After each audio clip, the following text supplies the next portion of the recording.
Jamaah sekalian, ilmu itu berpengaruh kepada perilaku kita. Kita sudah berapa lama nuntut ilmu? Ya, sudah berapa lama kita nuntut? Ada perubahan nggak pada diri kita? Ya, orang yang mengamalkan ilmu itu berkah hidupnya. Ya, kita nggak usah membahas yang tinggi-tinggi. Kita bangun tidur baca doa. Ketika bangun, alhamdulillahilladzi ahyana ba'da amata wa ilaihin nusur.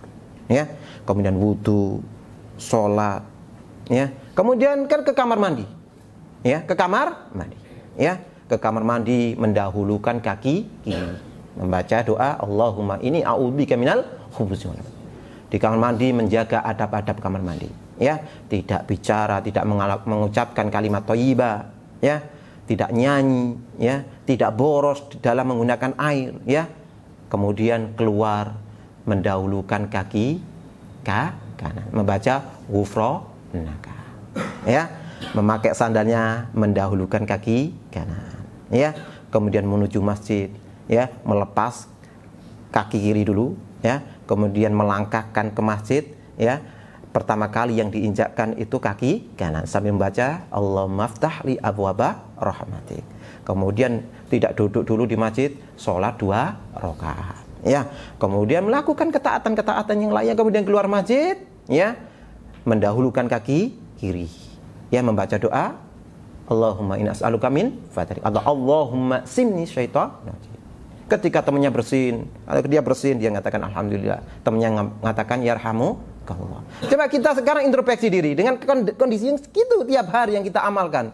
Ada nggak perubahan dalam diri kita? Ngaji udah lama, amalan kita tertata nggak mulai bangun tidur, gitu kan? Ketika mungkin berkendara, ketika turun, ya, ketika naik, ya, kita membaca nggak? Ya, kita berzikir nggak seperti itu, ya? Maka kita harus introspeksi diri. Ada perubahan nggak ilmu itu pada diri kita? Ya, kalau kita ngaji lama, kemudian banyak orang nggak suka kita karena perilaku kita, kita harus introspeksi diri. Ada yang nggak anu di dalam diri kita ini, ya. Ada yang perlu diperbaiki.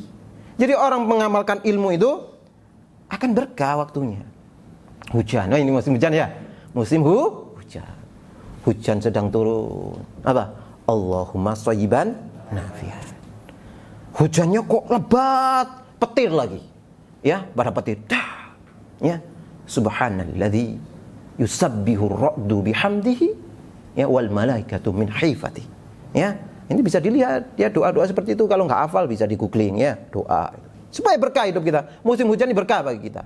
Ketika hujannya lebat, Allahumma hawalaina wala alaina, Allahumma alal akama wajibal watirab wa butunil udiyah wa manabitil syajari. Doa ketika hujan lebat. Nah, karena perkara-perkara seperti ini kita anggap remeh. Dianggap remeh, tapi keutamaannya luar biasa. Bahkan ketika adzan, ketika adzan, ya. Ketika adzan Allahu Akbar, dijawab enggak itu?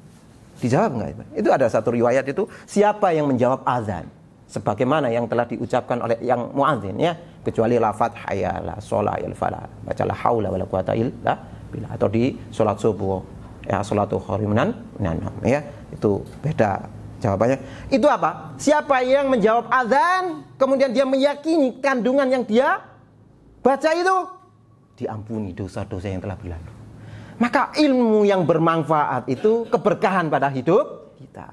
Kita udah belajar lama, tapi kita masih terbelenggu dengan, ya, banyak amalan-amalan yang luput dari kita. Maka kita harus introspeksi diri, karena dosa itu mencegah orang berbuat ketaatan, ya. Bahkan khusyuk aja susah. Dosa itu khusyuk aja susah. Maka kita harus introspeksi diri.